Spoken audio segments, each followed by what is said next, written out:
Hello cave dwellers, and welcome to the second episode of our Amiga 500 Trash to Treasure series. Today's goal is to try and figure out why the machine won't turn on before we can eventually move on to retro brighting and all of those nice finishing touches. Join me then as we revisit the Amiga 500.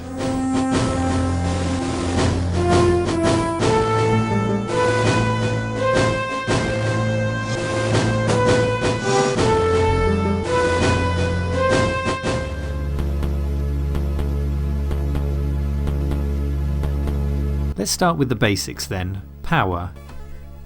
This old brick of an Amiga power supply has certainly seen better days and bears the familiar battle scars of the Great British Radiator. Commonly tucked under our desks and kicked under the heat of a radiator during winter, the tops of them often melted with this familiar pattern. But given its age, we'll forgive it for its looks. All we're interested in right now is, does it give us a good clean power supply, or is this the source of our problem?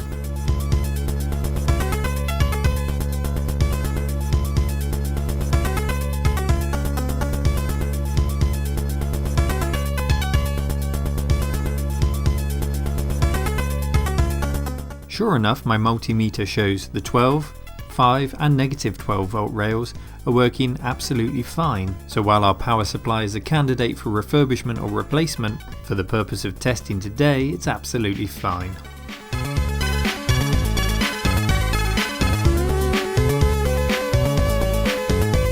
The next question is power flowing around the board and into all of the chips as expected. I began by testing the 12 volt pin on the expansion bay here. And sure enough, we're seeing the expected 12 volts.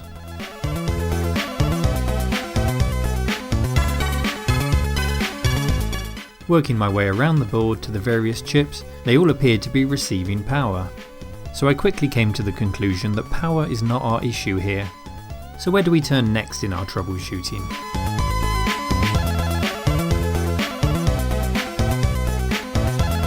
How about the metronome of the computer, the ticking clock? The oscillator. This is simply how our computer knows time exists. Without knowing this, our CPU would simply sit in a stopped state and not a single cycle will be made. The frequency of the Amiga 500s should be, and indeed is, 28 MHz. So another potential culprit is ticked off the list. Our oscillator is oscillating.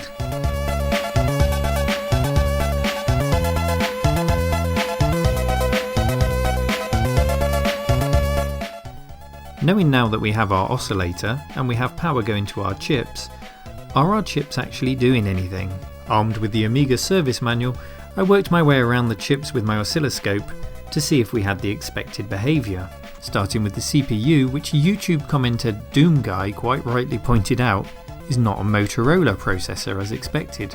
A replacement CPU perhaps at some point in this Amiga's life. Nevertheless, our CPU is ticking along at 7 MHz as expected.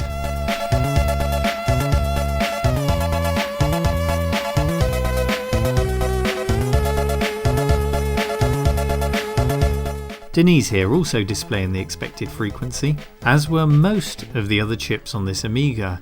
One did stand out as having a problem, but before we get to that, let's talk about how you might diagnose this if you don't necessarily have the tools such as an oscilloscope or a multimeter.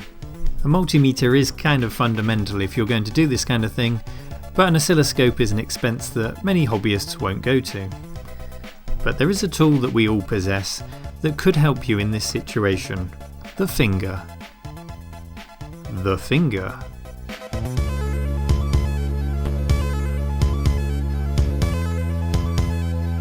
What the hell is he talking about, you're probably thinking? Well, the laws of thermodynamics tell us that energy can neither be created nor destroyed, it can only change forms, and heat is a form of energy.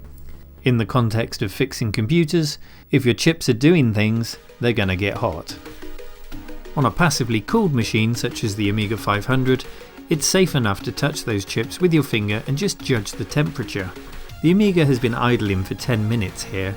All of the chips are slightly warm, with the exception of one, and that's Gary, who's stone cold. Poor Gary.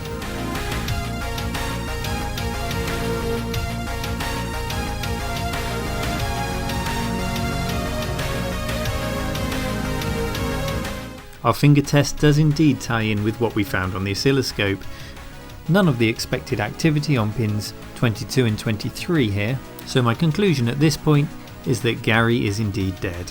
Thankfully we have a spare, so let's pop him in and see if new Gary performs any better.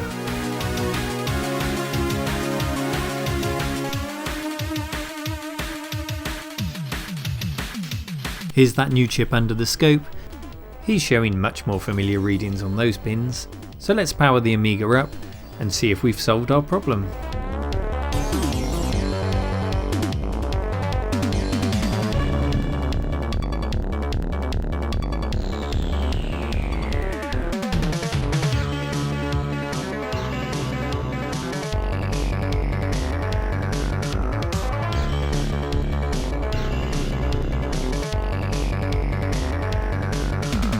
A screen I haven't seen for many years, Kickstart 1.2.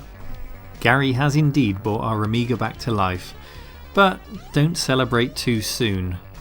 This wasn't the end of my problems. Watch what happens when I plug the keyboard back in.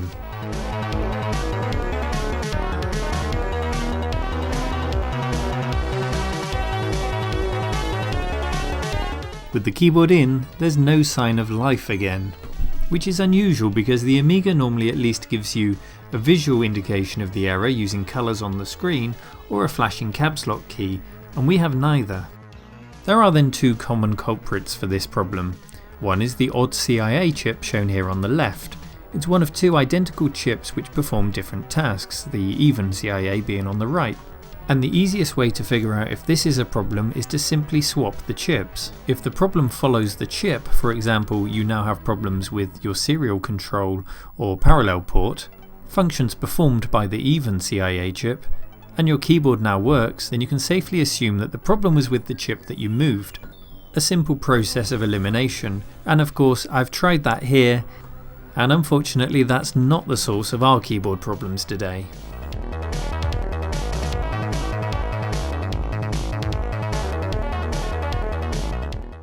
If you're familiar with Amiga keyboards, then you'll notice that this high-tech model keyboard is one PCB with no daughter board. The newer Mitsumi keyboards have a daughter board which separates from the keyboard matrix, shown here. A simple ribbon cable connects the keys into the daughter board. It's really not uncommon for the keyboard controller chip on these daughter boards to fail, and the advantage of these newer ones is that you can simply swap them out. To further diagnose the problem, I booted up the Amiga using this daughter board.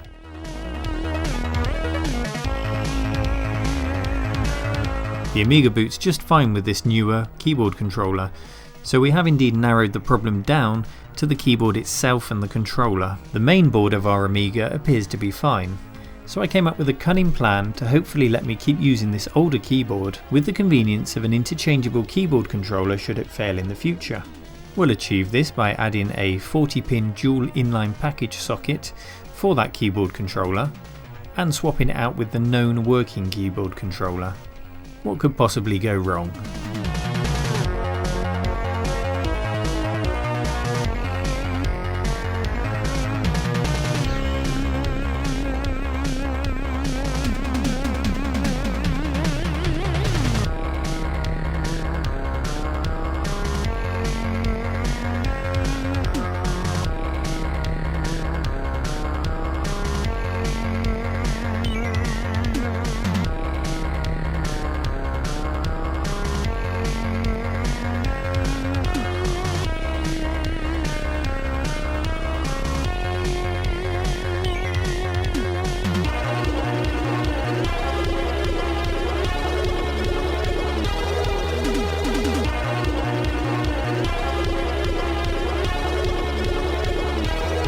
This is where our refurbishment hits a hurdle. Sure enough, the socket installed just fine, and I removed and swapped over the keyboard controllers, but the problem remained the same, and to save you watching a day of quite fruitless work, I swapped all of the capacitors, I tested all of the resistors, and even though everything on the scope appeared to be fine to me, I swapped over the remaining chips anyway, really because I'd run out of ideas at this point. The result was an Amiga that does now boot with the keyboard plugged in, and the power and floppy LEDs work, but the keyboard doesn't work. And there's one last possible reason for why this could be. In fact, It likely is the reason.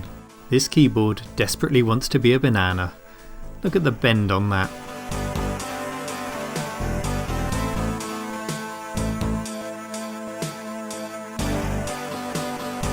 Of course I'm disappointed that we didn't salvage that keyboard.